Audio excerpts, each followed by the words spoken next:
Alright, so what did we learn last week in solar? We basically learned if you are standing, you or your solar collector standing between north, south, east and west, at any time you can find out the hour angle. That's the angle corresponding to the solar time, and we said it's 0 if you are noon, right? And every hour before noon it's going to be minus 15. Any hour after noon, like 2 p.m., it will be plus 30, right? That is the hour angle. And we can turn the date into an angle, and we call this angle delta, the declination angle. There is an equation for it, there's a curve for it in our book, and that equation goes from minus 23.45 to plus 23.45. In the middle of the summer it's plus 23.45, in the middle of the winter it's minus 23.45, right? And the location, the latitude, is an angle by itself. Now, using those three angles, H, S, delta, and L, there is an equation that can calculate alpha and AS. What is alpha? It's this angle. Where is the sun? How high it is with the ground. So if alpha 0, that is what? Sunrise or sunset. Huh? And alpha become max at noon. Does it become 90 degree? Not always, not everywhere. Okay, but there's alpha max that will happen at our angle equal 0. Solar noon is our angle equal 0. Alright? And the corresponding angle is on the ground is the azimuth angle, AS. So the azimuth angle is this basically. It's the angle that the projection of the sun, this is the sun. The projection of the sun is making with the south. So if the sun is coming from south, solar noon, basically AS would be 0, right? Coming from south, AS would be 0. If it's a little bit coming from the east, it will be negative. Like if the sun is coming from like this, here is the sun. Okay, here is the alpha and here is the AS. So this would be negative. Okay, so the hour angle and the azimuth angle are negative in this direction and positive in this direction. And I said that a lot of time people think that AS and HS are the same, which is not true. Like for example, they think if it's 11 a.m. the hour angle is minus 15. If it's 11 a.m. the hour angle would be minus 15. They would think also that the AS is minus 15. No, it's not true. No one said that at 11 o'clock the sun should be exactly 15 degrees from the noon. But what's true is if the hour angle is 0, the azimuth angle is 0. So that's the only time when they agree. The H and the AS are both 0 at solar noon. The sun would be facing south and the azimuth angle would be, so the hour angle is 0 because it's solar noon, and the azimuth angle would be 0 because it will come from the south. Okay, and we said there is symmetry basically over it. And we said that then using those two equations, the equation for alpha and the equation for S, you can make charts that basically can track the sun at any place, any time, any hour, and they usually put them in something like this. Okay, so those kind of charts you will be able to track at any month, any time. You will be able to say, the sun must be at this particular AS and this particular hour angle. Okay, very good. So now what do we use this for? Well, first of all, if we are free to tilt the collector and orient the collector. Like for example, we are putting our PV panel on 2D tracking system. Okay, so, and that is you're gonna see it today. If you're gonna put it on 2D tracking system, you have the whole freedom to basically move the plate to the right azimuth angle, and the plate azimuth angle, the angle that he's making, if this is the south, this would be the A. A is for the sun, A for the plate. So if the sun is basically coming like this, here is the sun, and this is alpha, the angle the sun is making with the horizontal, and this is AS, so the sun is coming like almost from the west, this would be the A. Okay, so the plate has its own azimuth angle, just like the sun has its azimuth angle. Okay, so if you are free to move the AS, and sorry, to move the A, what would your choice would be? A should always be, yeah, it should always be AS. Wherever the sun, let me look to it. You know, sun is here, let's go. Sun is here, go there. Right? So that is the optimum angle, the azimuth angle for the plate. Just go face the sun. So those equations will tell you where to direct the beam, direct the plate. Right? And we said this will be a little bit different for those kind of mirror. For a solar thermal power plant, they are not facing the sun. They are basically halving the space between the sun and the tower. So if the sun is coming from here and their tower is there, they have to be like this in the middle. So the sun reflects at them and hit the tower. Right? In 3D basically. And for the tilt plate, beta of the plate, the ideal beta, if you have a choice, the ideal beta is 90 degree minus alpha. Those are the optimum. So one category of homework problem or exams or whatever tell you in this particular city, in this particular date, at this particular hour, 3 p.m. in Los Angeles on February 1st, what should be alpha and, sorry, not should not alpha, what should be beta and AS and E? What should be beta and E? What is the tilt of the collector, and what should be the azimuth angle? So you do this, you calculate AS, and you said, let's put the plate exactly where the sun is, and you calculate alpha, and you would say, let's make beta exactly 90 minus. This way, if you do this guy will be normal to the sun. Very good. Now, in case you don't have a choice to control the tilt, because you are basically putting it on the roof, and you are not gonna, here is your roof, this is your house or something, and you basically are saying, well, I'm just gonna lay them flat on the roof, and that roof is sitting at, say, at 55 degree or something.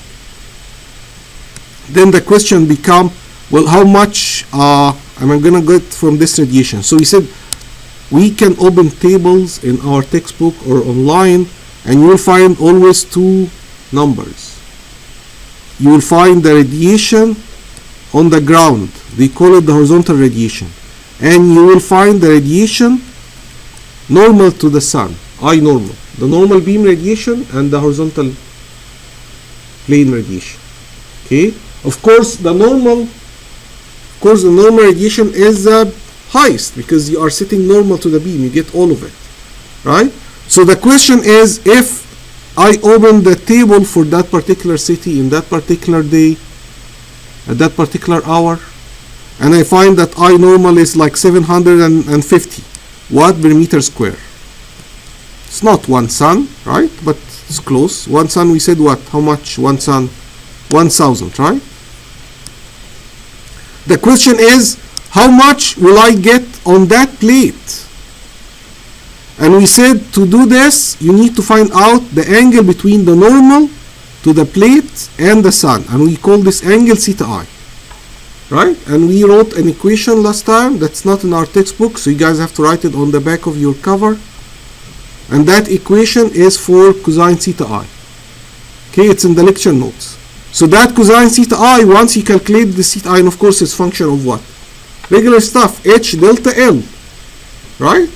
And of course the beta and the A of the plate. So the 3 angle from the sun, the 2 angle of the plate. If you run those 5 guys, you'll be able to calculate cosine theta I. And we finished last time by saying that now the I on the tilted plate is going to be the I normal multiplied by cosine theta I. And so obviously if theta I is 0, the cosine 0 will be 1, and the plate will get, the tilted plate will get exactly the normal radiation. Why? Because you are normal to the sun. Any angle between them, 5 degrees, 6 degrees, whatever, you get a fraction of the normal radiation. Okay? That's what we said last time. Questions so far? Alright.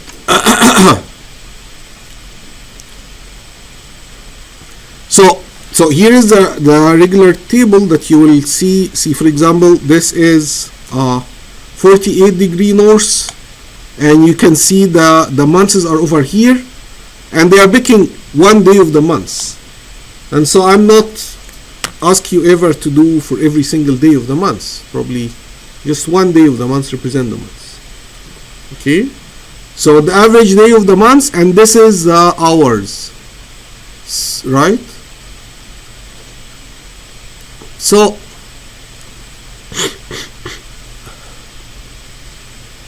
one thing we notice that 5 a.m. and 7 p.m. are listed together. 6 and 6 listed together. 7 and 5 together. 8 and 4 together. 9 and 3 together. So 9 a.m. and 3 p.m. are the same radiation. So again, the symmetry of the sun. The radiation we get at 9 a.m. is the same as the radiation that we get at 3 p.m. So you have to do the problem only half the day. Okay, and although this is maybe hard to believe, like how come the radiation at 9 a.m. is the same as 3 p.m. and we are so hot at 3 p.m. We said that because by 3 p.m. everything has been grilling really slowly. So by the time you get 3 p.m. the cars are hot, the parking lots are hot, the buildings start to radiate on you. But as far as the sun is concerned, she's giving you the same thing at 9 a.m. and 3 p.m. Just at the 3 p.m. you get a lot of sources that also are giving you radiation, not just the sun. Okay? And those two numbers are written over here. He will tell you that it's normal / horizontal. So normal is higher than the horizontal, of course, right? Because the horizontal is, especially at early in the day and late in the afternoon, the sun is coming with a very small angle with the horizontal, right? So that make basically the angle between the normal to the horizontal and the sun really big. And so cosine that theta I, if you think the horizontal plate is your surface, cosine theta I would be very small. So let's look at this. 481, 64. So normal radiation will get 481 and the normal gets 64. But later in the day, when the sun become really high, the horizontal become almost the same like the normal. So like this, 8 and 7. 868 and 796. Alright?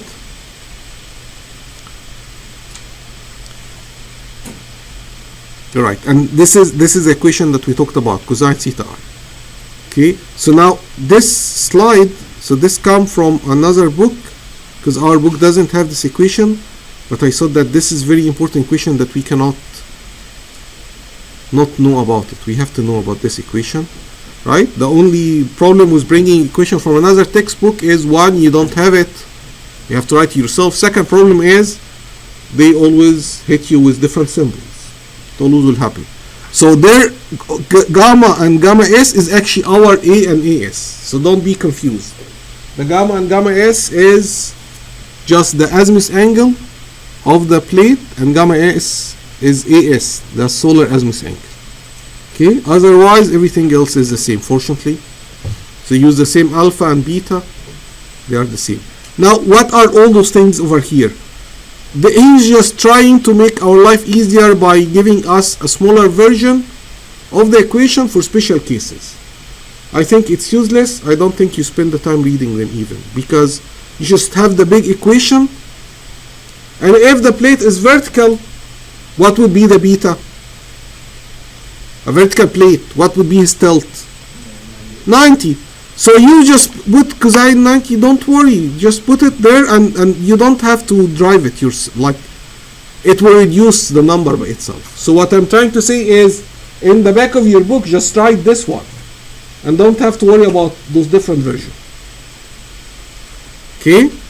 So this is like, what if the plate is facing south? What if the plate is facing south? Gamma or A is 90. Sorry, A is 0, and we are done. We don't have to have an equation for that special case. You see what I'm saying? Okay? So, for example, what is the Carnot efficiency? Does anyone remember? For a Carnot cycle, what's the Carnot efficiency for a thermal power plant running on Carnot cycle? 1 minus TL over TH.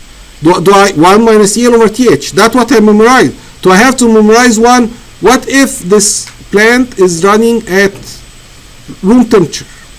Then the TL become 1 minus 300 Kelvin over TH. Do I have to memorize another equation just in case TL is 300 Kelvin? No.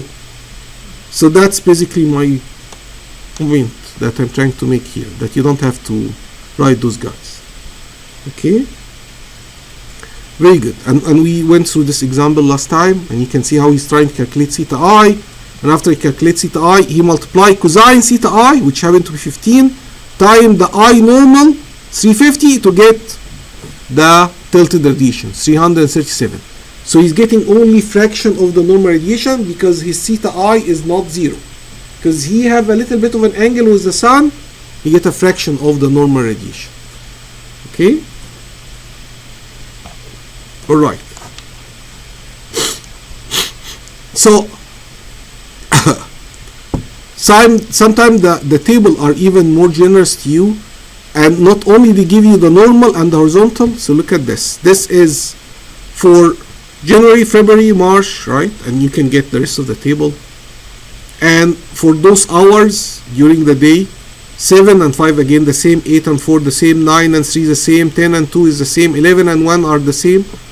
Okay? And he's giving you the two angle. He's giving you the alpha and the AS. Those two column is alpha and AS. He calculate the two angle for you, and the normal and the horizontal radiation. That's, we understand what those two guys are, right? Normal is sitting normal to the beam. Horizontal is just the roof on a flat building. Not only this, but he will give you what is the radiation on tilted plate as well. So in this part, he did the cosine theta I, and he multiplied by the normal radiation to come up with those numbers. If you have the cosine theta I, you don't really need this. You can do, especially that they are a little bit rough, 32, 42, 52, and 90. What if it's 55? What if it's 60? So we better have the equation to calculate the fraction ourselves. Okay? Interesting also in this slide is that we notice that if you try to compare the surface daily total at the end of the day, how much radiation is we are getting. So of course normal radiation, that is a plate that's always tracking the sun on a 2D tracking mechanism. He will collect the maximum ever, right? He collect 2,458 BTU hour per square foot. And when you compare to the tilted ones, which one of those surfaces reach the maximum? This is 1200, 1800, 2000, 2100. So in January, the best tilt was 52. In February, the best tilt out of all those things, of course the best is always tracking in 2D, but the second best was 42. Okay? March. So what is the point? The point is this cartoon basically. Is that in the winter, you want your collector to be tilted higher. You want him to be almost vertical. Why? Because the sun is almost horizontal. So you want it to be high for him. And in the summer, if we continue that table, and we will see in other table, in the summer, you want the plate to be almost horizontal because the sun is almost vertical. Right? So that is the trend. And so if you don't want this headache and you want the roof to be sitting at, or the panel to be sitting on the roof on one sitting all year long because you're not going to go up and mess up every single month, it happened to be latitude tilt. So whatever the latitude of your city, you're living in Tulsa, you are at a latitude of what? We said 36 in Tulsa. You set the plate at 36 degree tilt. Okay, that's for year long average. All right. All right. Now, this equation is in our textbook written as, let me get it for you. So it's written wrong. This equation is written wrong in our textbook. So I want you to go to the textbook on page 129.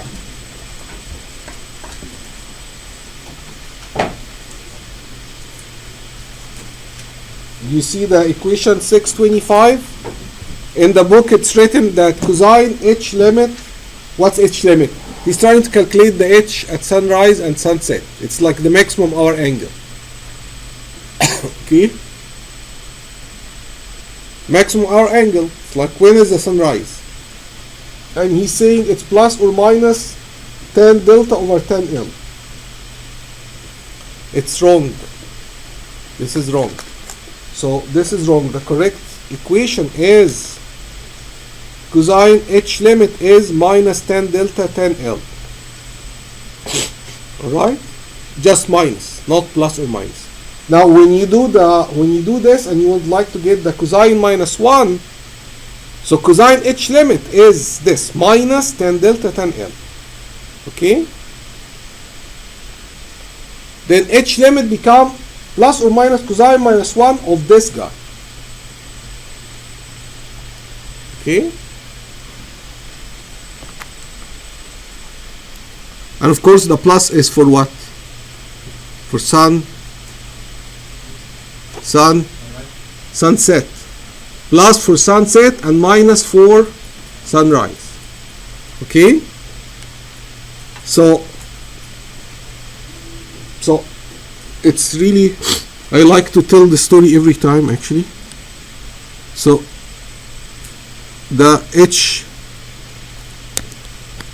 limit or the length of the day, because sometimes they ask about this, is going to be plus or minus cosine minus 1 minus 10 delta 10 L. So when I was a graduate student in Michigan, while we were I was arguing with another graduate student, you know, and he was making fun of me, and he was saying like, you even know when is the sunrise today? And I told him, cosine the sunrise is basically minus 10 delta 10 L. And he was like, what? And I told him every graduate student know this. It's just like you came from a really bad university, that's why you don't know it. But actually I was a teaching assistant for that course. When I was a graduate student, I was teaching energy conversion, and so I used to do this calculation when I was a TA. So I really remember that equation. And so when I got that book to teach from here, I found the equation was wrong. I was like, see, that's why people get it wrong, because it's even written wrong over there. Huh? Yeah.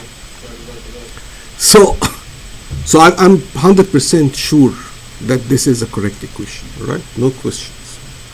So once we do minus 10 delta 10 L and you do cosine minus 1, the calculator will give you the plus number. Now you can do it plus or minus depending on Do you want the sunrise or the sunset? Okay. Very good. Yes. So the hour angle, the azimuth angle, both of them are negative for sunrise and positive for sunset. Okay, so 9 a.m. 9 a.m. What's the hour angle? Minus 45. Okay. 3 p.m. plus 45. Very good. All right. So omega s, again from another book, that's why they call it omega s, but it's HS. That's what I'm trying to say over here. It's the HS. Is cosine minus 1 minus 10 delta 10L. Okay. So now what is with this equation? So this equation is that if the plate is this is nothing but an arrow. So that weird red thing is just an arrow. So there is omega s and omega s prime. Okay. What's omega s prime? It is basically that omega s that you just calculated and another almost similar, except that not L, it's L minus beta 10 delta. So he's saying calculate omega s two ways. One from that simple equation and one from equation that has L minus beta. And whatever is smaller, take it. So what's going on? Can anyone guess what's going on for a free quiz? Why there are two ways to calculate the length of the day? And like your clue is here. Can anyone guess what's going on? The question is why there are two ways to calculate the hour angle at sunrise and sunset. Why there's only one way? Why there is not only one way? Why there is two different methods? And you're supposed to pick the smallest one of them. And this is your clue.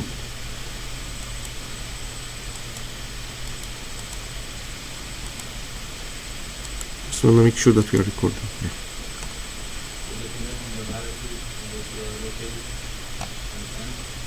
Well, that will only suggest one equation. Why two equations? Why two different methods?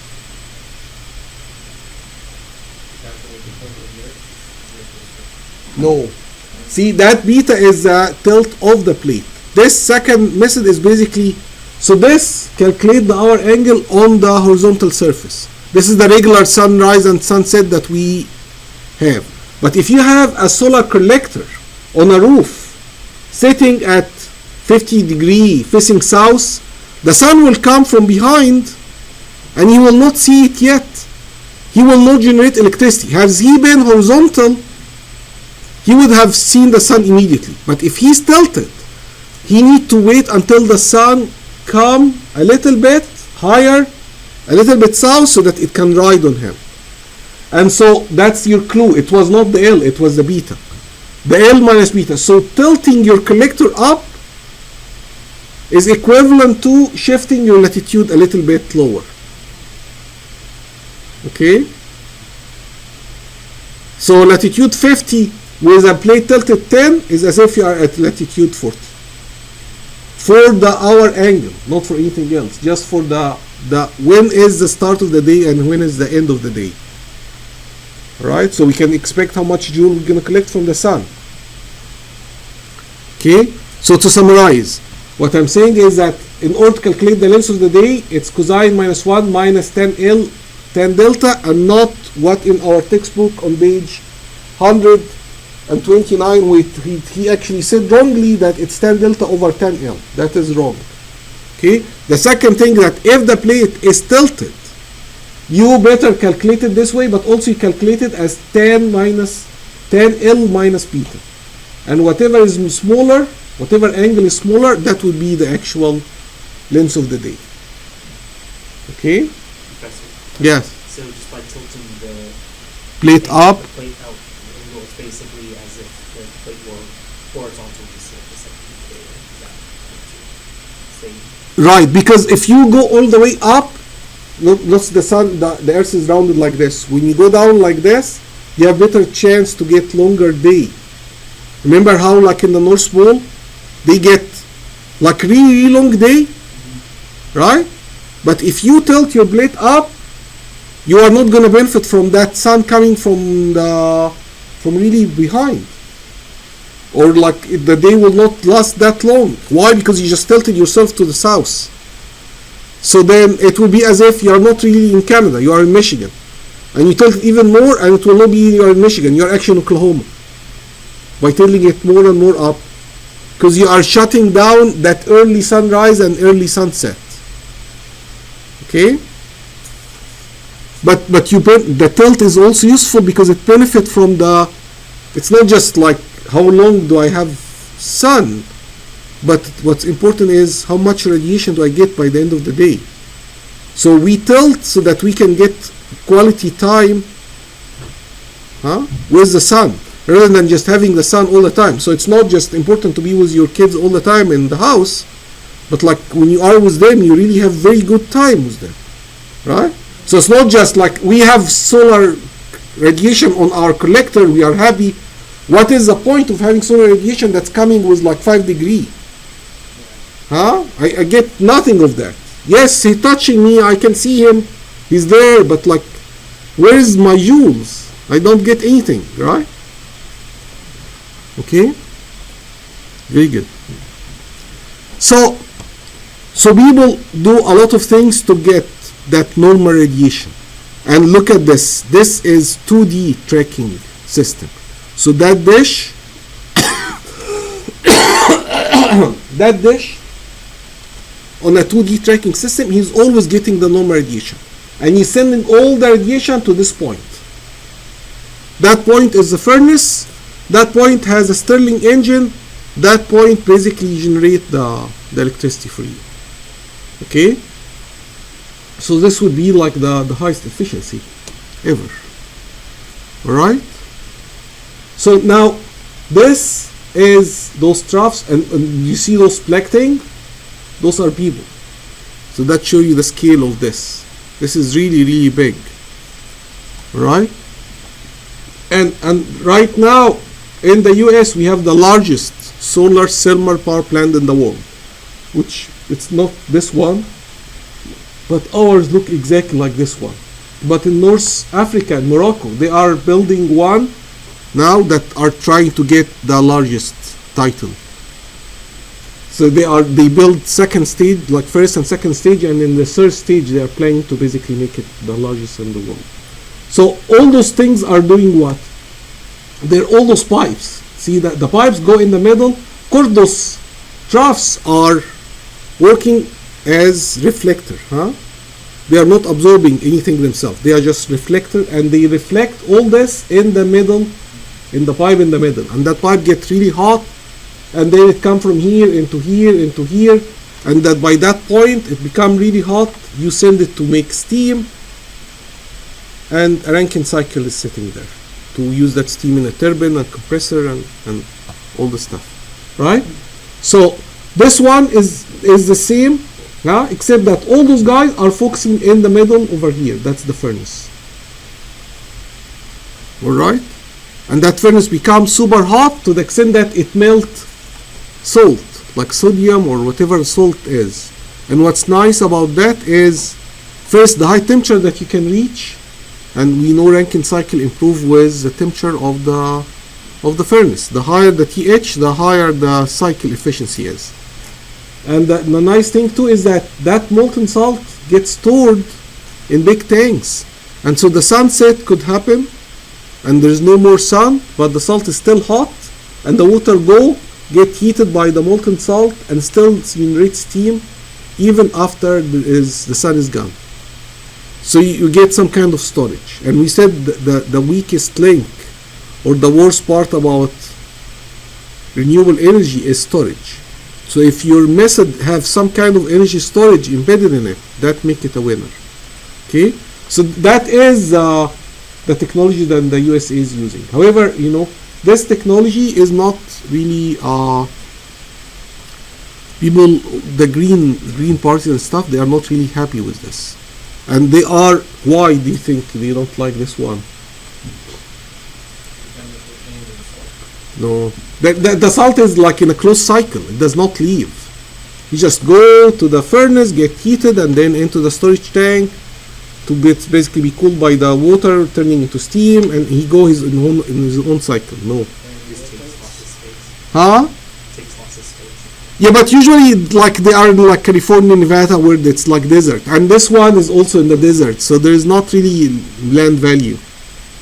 Well, mine is pretty much same as his. Or like there's still wildlife. You can, yes. What do you think about wildlife? What do we think? Well, depends what kind. Huh? It's a What? Fried chicken. Yes, exactly. Blind. Exactly. So they are watching this to watch, like, find out how many birds die, and if they basically, then they will make lawsuit and stuff, because especially if it's like endangered species. So the bird would come and they wouldn't notice that you cross this thing, and you basically get fried immediately. So of course this one, then it's safer, because I mean it's like a really tiny pipe in the middle. So if the bird, I mean, come into it between the pipe, and then he asks for it, you know. It's not really our mistake. Like, why did you come and dive in here? What's the altitude? Like, is there like a certain distance away where it's the heat The rate doesn't change? So this beam get focused, I guess, until this point, but it's You'll continue past it. I mean, it really can get really hot. Just few weeks ago, I was with my daughter's like in the Girl Scout. She was selling cookies to our neighbors, and so I was helping her moving the thing behind with all the cookies. And so I was standing while she's like selling the cookies to the neighbor, and the sun was hitting the neighbor window and coming toward me exactly. And I felt it was freezing cold. They were like really appreciative in that she was selling cookies at such a cold temperature. But the point is, I was like really freezing, and that sun coming toward me, I felt very warm.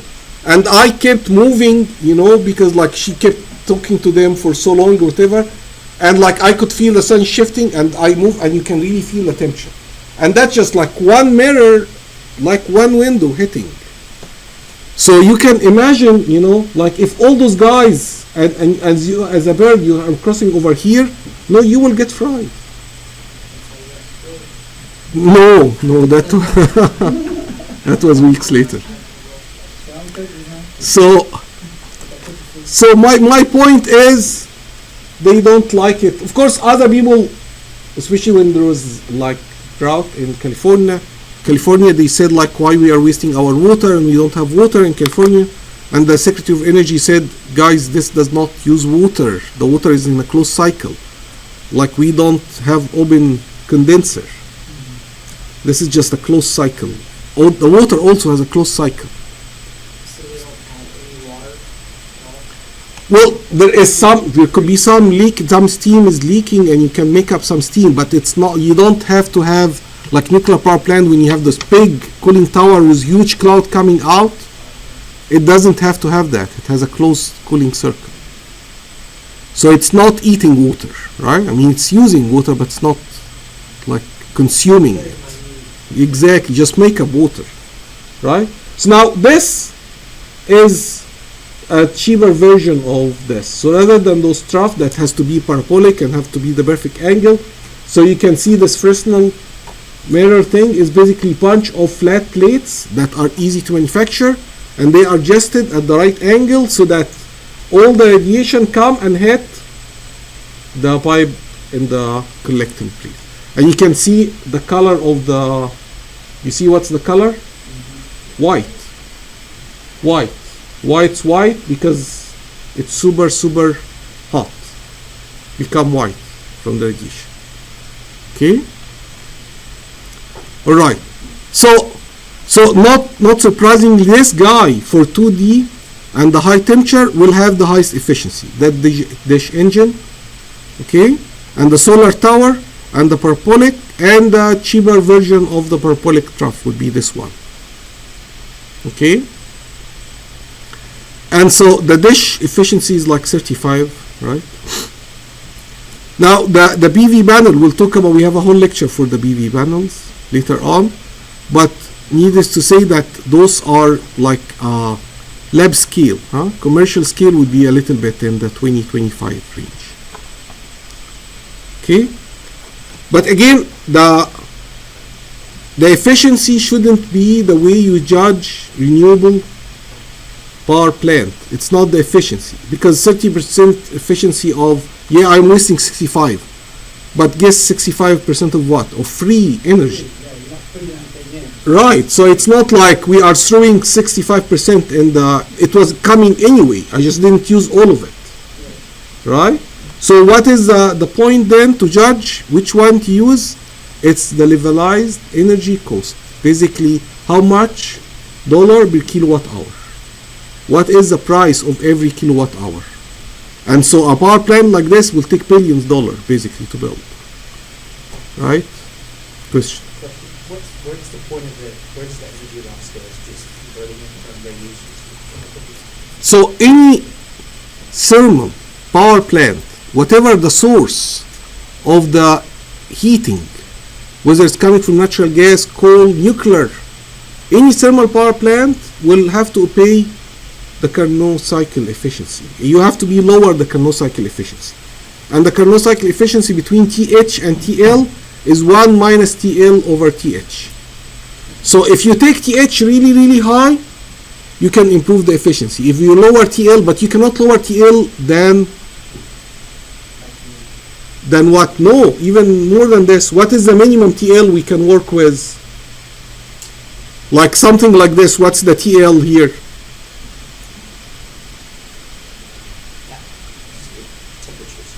The air cooling the condenser of the steam cycle running by that solar furnace, right? So this is the first cut that will lower your efficiency, TH and TL. And how far did you manage to take TH and how far? So obviously those guys will never reach TH as this guy, right? The solar tower is going to be higher than the parabolic, and that dish is going to be higher than the solar. So the more the confined the space, the higher you can bring TH. And so you can start with a high Carnot cycle. The second part is, of course, the losses, the thermal losses. And so the more surface area, the more exposed your pipe is to convection and radiation, all losses, the more you will lose from what you're collecting. Right? So that's why. So again, we will, in this course, we will study systems that have efficiency of, believe it or not, 5%. Okay, so that's our like the ocean thermal energy. So this will make energy out of just the heat of the water in the ocean. Obviously the water will not get that hot, the efficiency will suck. Okay, but still with 5%, actually China ended up contracting Lockheed Martin to find economical study to see how large and how big the power plant can be built. With 5%. Why? Because 5% of nothing. Right? So at the end of the day, if you can give me the kilowatt hour for 10 cents or 7 cents, I can make money out of it. Right? And well, we play right now with 11 cents, right? That's the price of 11 cents per kilowatt hour, right? And in some countries or some application like oil in the middle of the desert or military application, they are willing to pay more. Some countries which have basically a bunch of islands, they are willing to pay more, or like some for some luxury application, they are willing to pay more for convenience, that you can bring us energy without any supply, just the sun, and you can give me my energy. I'm willing to pay 30 cents if you can per kilowatt hour. If you can just basically tell me I'm gonna run supply free. Okay, air conditioned tent in the desert for safari, you know, or like for camping for soldiers. Very good. So we want to see what is the benefit of having the best tracking system, like the 2D tracking system. See this guy? he can change the azimuth angle and the tilt angle, and between something that's basically like fixed tilt. So if I'm considering solar panel for my roof, should I just leave them fixed all the time, or should I invest in 2D tracking system? Huh? Or something in between. Maybe I should just consider 1x tracking. Okay? So this is an example of 2D tracking system, and this is fixed tilt. I went to Indianapolis last summer, for a conference, and in the airport there, I landed, and there was like fields of solar panels all over the airport. And they are up there, you know, and we are down here. We get more sun than them, right? And they covered the airport basically with solar panels. Of course, you go to Arizona and New Mexico, and the parking lots are covered with solar panel, and cars are parking under them. Is your house completely running off the grid? No, I never said that. No, I'm just curious. No. Do you have any like solar panels or any wind turbines or any? I have solar powered lights for my yard. So that this may qualify me to teach the course? No, I'm just curious. I'm just curious. So actually we're gonna calculate how much does it take to cover my house in solar energy in this course. This is gonna be your course project.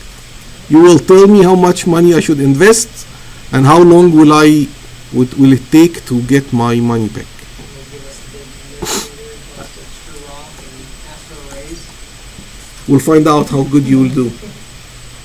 So this is actually, I seen this also with my eye when I went to Edward Air Force Base in California. That's when they do a lot of rocket engine testing over there. So it was actually fascinating trip. And you can see they actually have fields of PV panels. And look at this, what do you think? Is that 2x tracking system, fixed system, or 1x tracking system? Yeah, they just tilt right and left. Right?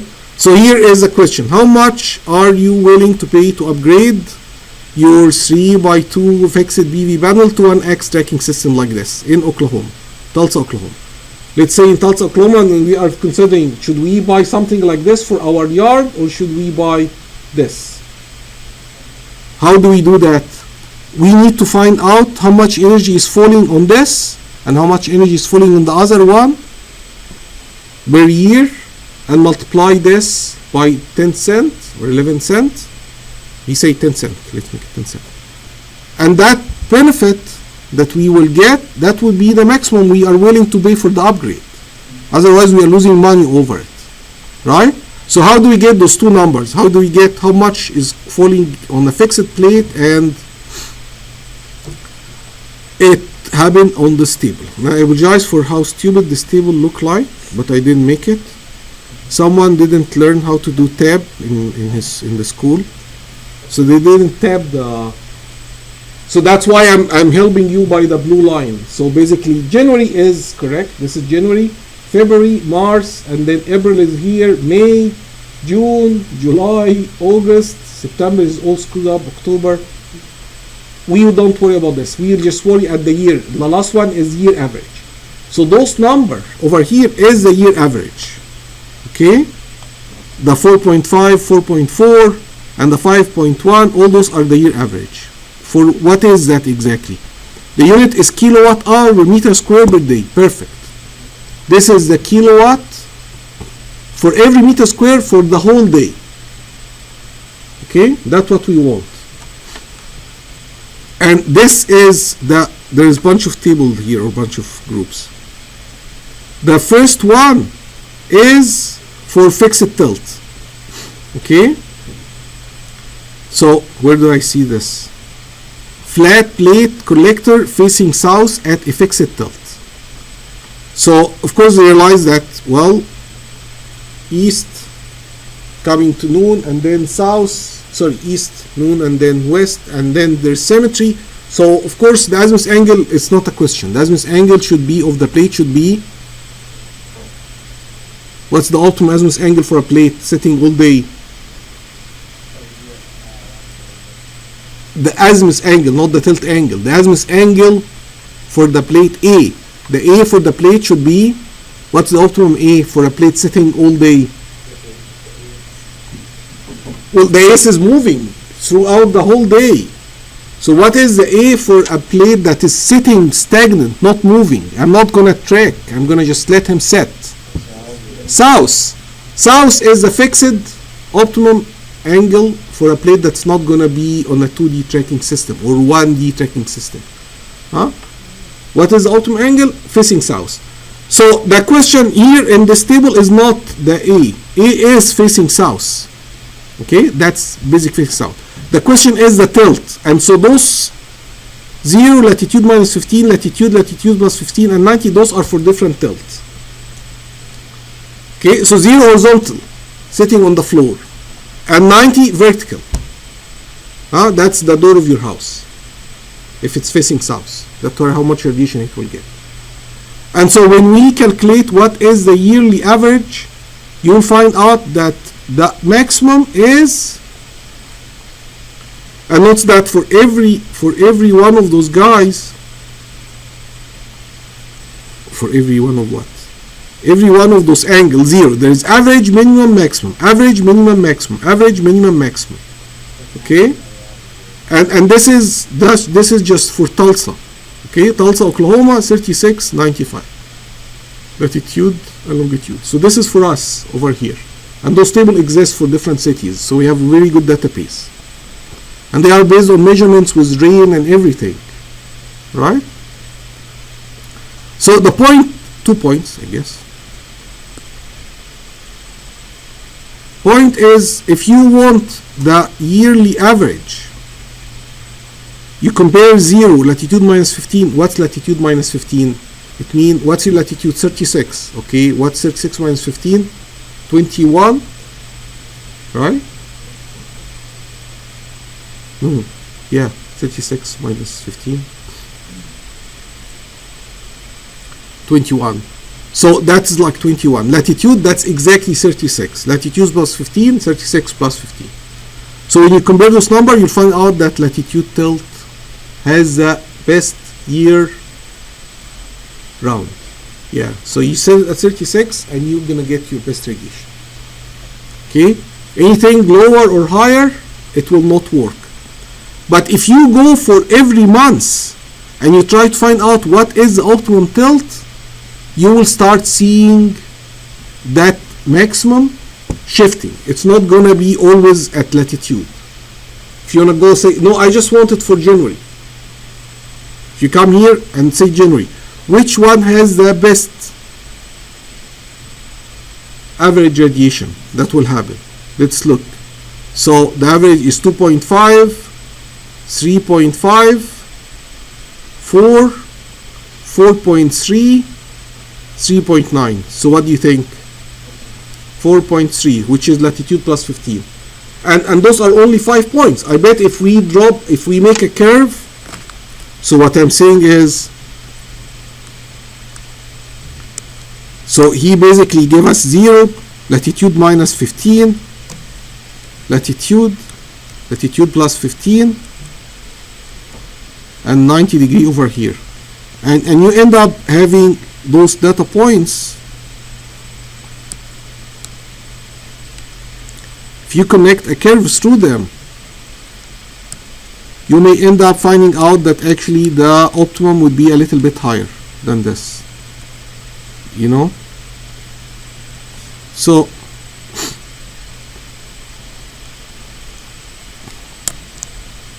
doesn't explain my point well.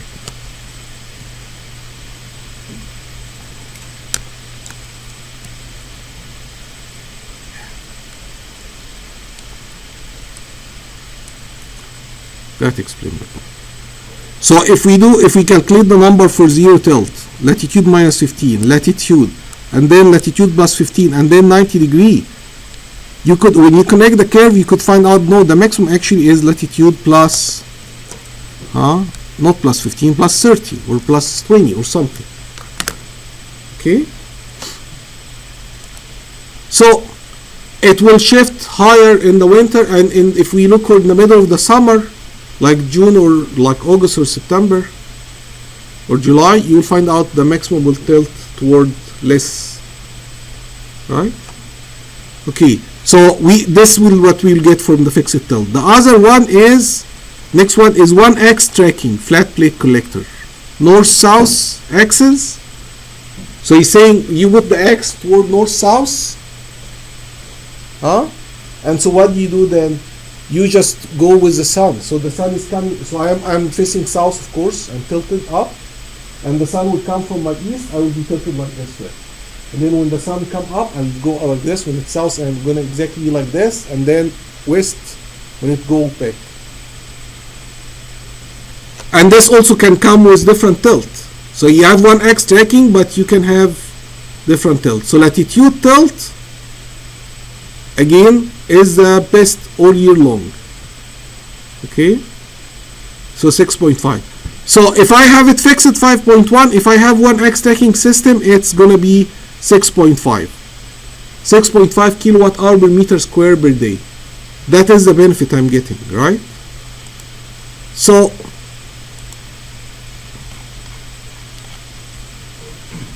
that's the solution. He say, well, I will check those two numbers, latitude fixed at latitude tilt 5.1, 1x tracking, north-south axis, latitude tilt 6.5. That difference between 6.5 and 5.1, multiply by what? Multiply by the area, because it's more than meter square. Multiply by the kilowatt hour, okay, and then this number. So what is this number? The efficiency, because the incident radiation that you collect is not going to all be generated into electricity. There is efficiency, and yes, it's not as low as 6%. We can make this number a little bit higher, 20. We can get it for better quality solar panel, and then it's worth it to be installed on something as fancy as 1x tracking system. But it's not important the equation. So it's not important the number. What's important is the method to calculate this. So you calculate the difference in radiation that you are getting, time the area, time the efficiency of conversion, time the price of electricity, time the number of days this will happen. That will accumulate to $18 per year saving. Okay, and if that efficiency rather than 6%, it's like 12%, that $18 becomes $36. Okay. If it's not 12%, it's 18%. That 18 get multiplied by 3, and that's how much money you're gonna generate by moving from fixed plate to 1x tracking. Questions? Very good. So he's saying then that system is not gonna live for 1 year. That system probably will live for like 10 years. Then you can calculate the price for 10 years, and that is how much it should be worth for you. That he will pay for itself in this time.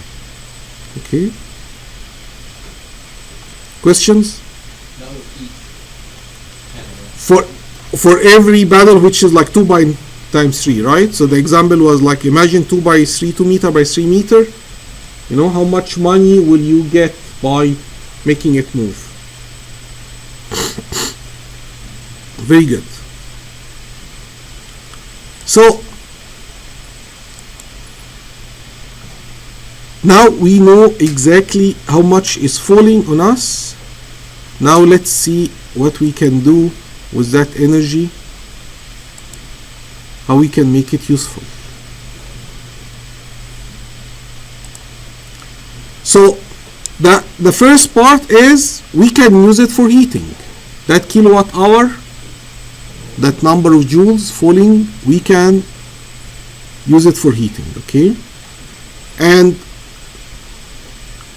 when all this energy come in on our plates, and it will make the plate really hot, that plate need to be insulated so that heat does not leave. It's like we are supposed to trap that heat. Once we collect that energy, we are supposed to keep it in. Otherwise, we lost all we have collected.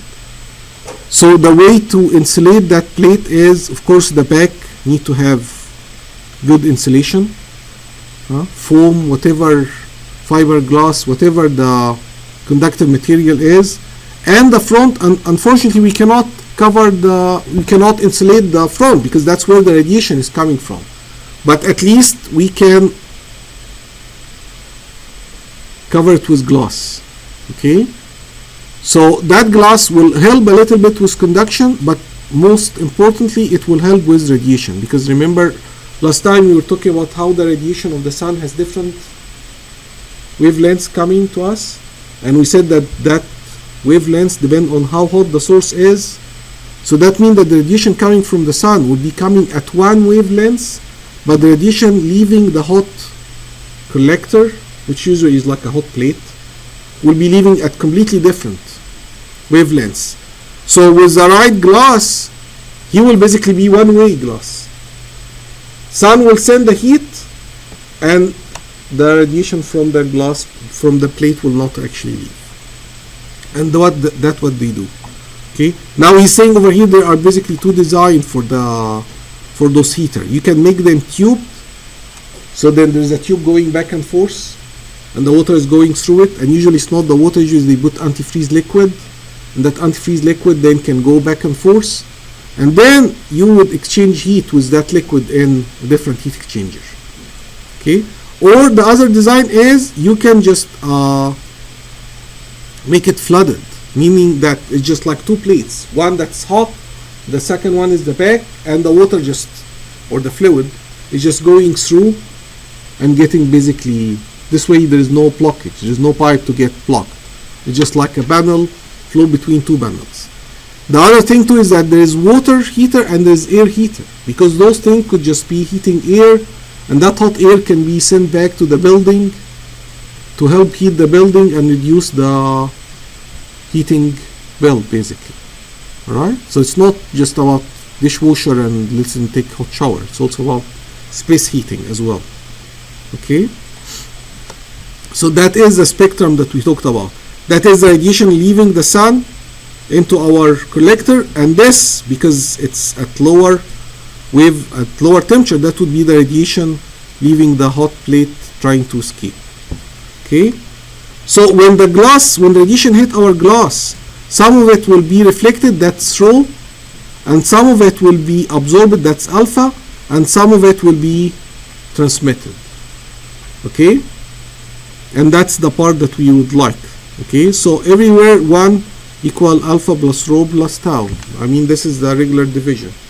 Radiation, some will get reflected, and you want to reduce the reflection by reducing the glare on the collector. Unfortunately, at very small angle, the reflection will be really big. Remember how optical fiber work? Just like the angle is so small that they all get reflected. You don't want to have this at your glass gaffer, right? So people like to have their cake and eat it too. So what do I mean by this? Usually the material that have very large alpha have very large epsilon. So what's alpha? That's the absorptivity of the plate. When that radiation come in and hit the black plate, that's his alpha. We want alpha as big as possible so that all the radiation get absorbed, right? And we know, how like the black clothes basically absorb radiation because their alpha is really big, and that's why in winter we like to wear like dark clothes, and in the summer we like to wear light clothes so that it reflects more from us. So of course the plates are always black, huh? But if we just make it black, like black paint, his alpha will be 0.97. Now his epsilon, this small thing is called epsilon. His epsilon, what's epsilon? The radiation of any black source is sigma t to power 4. What's sigma? Stephen Boltzmann constant, 5.67 10 to minus 8. That's the best physical constant you will ever meet, because it's super easy to remember. 5.67 10 to power minus 8. How good is that? 5, 6, 7, 8. So if you are black body, you get sigma t to power 4. If you are gray body, not perfect black body, you get epsilon sigma T to the power 4, where T is your temperature in Kelvin. Okay? So then if epsilon is like 0.97 or 0.95, you'll be like almost like gray, you're almost like a black body, and you'll be radiating like crazy. And so we want that black plate to absorb radiation, but we don't want him to radiate back. Yes, there is a glass cover in front of him, but you mean that glass cover, you know, you need to help him. You need to help that glass cover by what? By not letting the plate radiate like crazy. I mean, if you radiate a little bit, the glass can cut it a little bit, then we can work out, you know, something. But don't let the plate radiate like crazy and expect the glass cover to actually seal the whole radiation. So then, having a black paint with 0.97 and 0.97 emissivity, that is not a great idea, huh? That basically will make the ratio between alpha or over epsilon is 1. Okay? I mean, it's much better than hard ionized iron, which have basically 0.03 alpha, it's like a mirror, right? And 0.8 emissivity. So then we is not gonna get anything basically from this. Does not absorb and he radiate more than what he absorbed. That's why aluminum will be cold in the basically in the summer, right? Like when you hold aluminum windows and stuff, you feel like because they radiate like crazy and they don't absorb that much.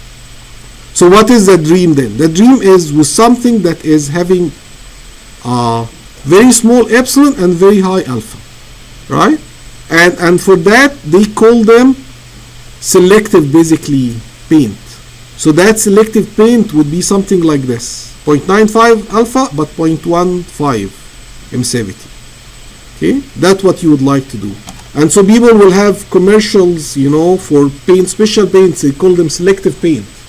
They will tell you that paint will work magic for you. You know, he will not radiate, he will hold the radiation and he will not let it go. Alright. So at the end of the day, that box with a glass cover on it will get radiation falling from all those tables, or from those tables multiplied by cosine theta I if he's not tilted correctly, and that I falling in multiplied by AC, that's the area of the collector, that is your input energy, input power, I guess, watt per meter square, multiplied by meter square, that's how much watt is falling in. And you will be delivering key useful for you. What's key useful that the collector will deliver? It's the increase in the water temperature. The water will come at T water in and leave at T water out. That m dot Cb delta T, that's key useful. So the efficiency is key useful over the input energy. Okay? So the rest of this chapter is to calculate how to calculate this eta. Okay? And how do you use it so that you can calculate key useful if you know the incident radiation. And then the homework would be, well, now will that place, that collector be able to deliver the heat that I need or not? If I buy this heater in Tulsa, Oklahoma, put it in that roof and that day so that you can calculate the I, will I be able to get the shower or not? Basically. Or if I want to heat that house, how many area do I need? How many collector do I need to get the heating required? Okay? So the equation, fortunately that equation, it has a theoretical basis, but there is also a lot of experimental testing. So any collector that they sell in the market will get tested by a third party and they will have a chart that tell you exactly that efficiency. There is equation for it and they will give you the equation numbers. Okay? But first, to understand what this equation, where did this equation come from? So to come up with Q useful, you will do it in two parts: Q absorbed minus Q loss. So the Q useful that we will get is Q absorbed on the plate minus Q loss from the plate. The difference between them is Q useful. Make sense? Right? And of course, Q useful is m dot Cb delta T. of the liquid that's cooling the plate. Whether that liquid is water or air, doesn't matter. There's something going in the pipe and leaving hot on the other side. Whether it's air or water, it's a fluid, right? So the Q absorbed that we fall in is the incident radiation times the area multiplied by tau of the glass cover. So the first cut is tau, that the glass need to be transparent. It has transmissivity. So that tau of the glass multiplied by IA, that's the first cut, and then alpha of the plate, because the plate is not going to absorb everything. Hopefully his alpha is really, really high. But basically alpha tau multiplied by this is how much Q absorbed. The Q loss is losses that will happen from what? Conduction from the back. Maybe the insulation is not perfect of that collector. They didn't do a good job. They didn't give enough foam. Maybe the sealing on the cover is not perfect and air is leaking. There's convection. Maybe the glass cover is not good enough to reflect, to block the reflection. At the end of the day, there is basically a lot of mechanisms through which that hot plate will be leaking heat to the ambient. Okay, and there's a whole course you take for that. The course is heat transfer, right? 3223, and you will study all those three things: convection, radiation, and conduction.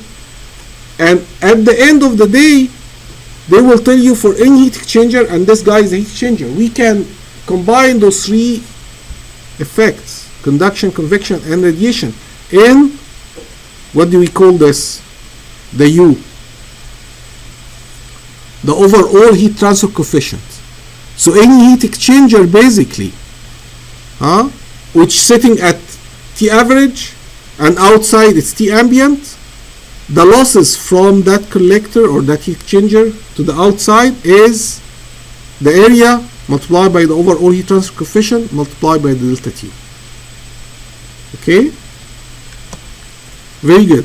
So now when they put all those three guys together, what three guys? Q useful, sorry, Q losses, it's over here, and Q absorbed and Q useful on the other side.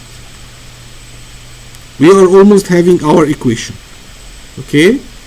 Because if I divide this Q useful over the AI, which is the input, remember, AI is the input. If I divide this over AI, I will get my equation. Here it is. I divide over AI, I will get this. This is the efficiency equation. So it's tau alpha minus U over all T average minus T ambient over I. Okay? So tau and alpha, those are constants of the glass and the plate. Did they got us good cover? Did they make good alpha? And UL is the how insulated the box is. Okay? So those are all constant. What's not constant is this: T average minus T ambient. How hot the water is inside, and T ambient and the incident radiation. So this is really the x-axis and this is the y-axis. So they test after they make the collector, they send them for testing, and they vary T average minus T ambient over I. They vary the radiation coming in, and the T average, that's the water inside, and the room temperature outside. And the equation will be a straight line. The equation will be like this. Okay? So the efficiency on the y-axis, and on the x-axis you got T average minus T ambient over I, that's the x-axis, and that is the equation, straight line. So for any number here, if this is 1, you can go and read the efficiency, 0.35%. Okay, so now how we can improve the efficiency? Well, reduce the losses, right? How do you reduce the losses? Make UL really small, right? How do you make UL really small? I don't want him to conduct like crazy with the ambient. I don't want him to convect or radiate. So what do? They increase the number of glass cover. So rather than just have one, you make two. Like our windows, you know, in our house, you like two double glass and you put like even inert gas in the middle, right? So if you have two double glass, look at the UL. It dropped from 6 to 0.6. Okay? But tau alpha actually dropped in the process. So there's a compromise here. Why tau alpha get dropped? Because every glass cover you add, his tau will get multiplied. The transmissivity is not 1. So every glass cover you add, he take a little bit, 3%, right? And this is the black collector, this is selective collector. What's the selective collector? It's the one with really different alpha than his epsilon, right? Absorptivity is different from emissivity, right? So you can see like it pay to have selective cover. So then why, look at this one. This one has 0 cover. That flat collector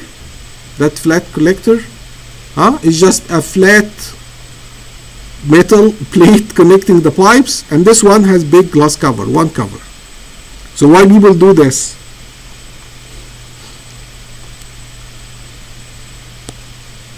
Use 1 cover selective, 1 cover plaque, 0 cover.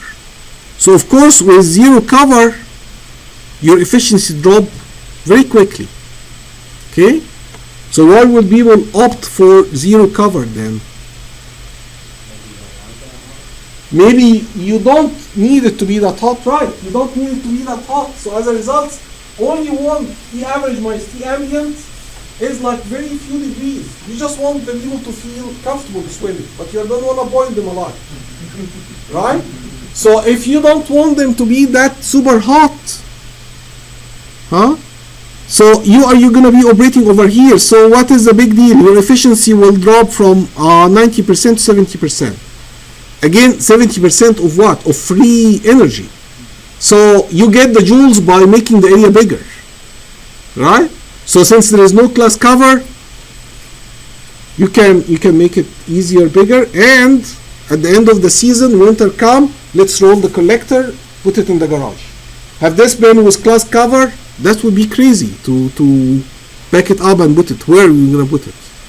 Right? Very good. And of course, you can see how does a selective cover or selective plate basically would be much better than this one. Right? So in order to go to really, really high temperature, one need to go for really special material in order to sustain very high average mass. So I would like you to think about this point. What does this point mean? The point of 0 efficiency. Why do we reach that point? We'll finish with that. What is this point? Why do we reach?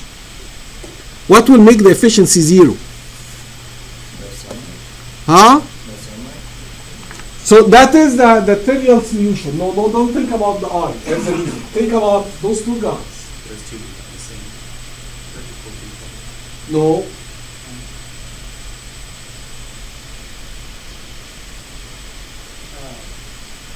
T average is so high. You would be missing more than you be absorbing. No, you will be wasting all the energy that you are receiving, basically. If the T average inside is so hot,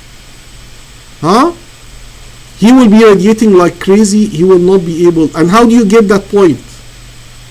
How do you get the temperature to the maximum temperature? How you can get the water inside the collector to be the maximum temperature? I just sold you this collector and you told me this is amazing collector, and like, why? How hot can it get? It can get to 120 degrees Fahrenheit. And I tell you, show me. How do you show me the maximum temperature he can get? Shut down the water line. If you shut down the water line into the heater, you let the water inside, what will happen? You will get the sun, he will radiate, he will get hot until what? Like when we leave the car in the summer, does the car melt? No, the car get as hot as it takes to radiate everything that's receiving. So it reach a temperature where now at this point we can radiate all the radiation that come to us. So that is the point, the maximum temperature. Okay? And we are done. Thank you so much.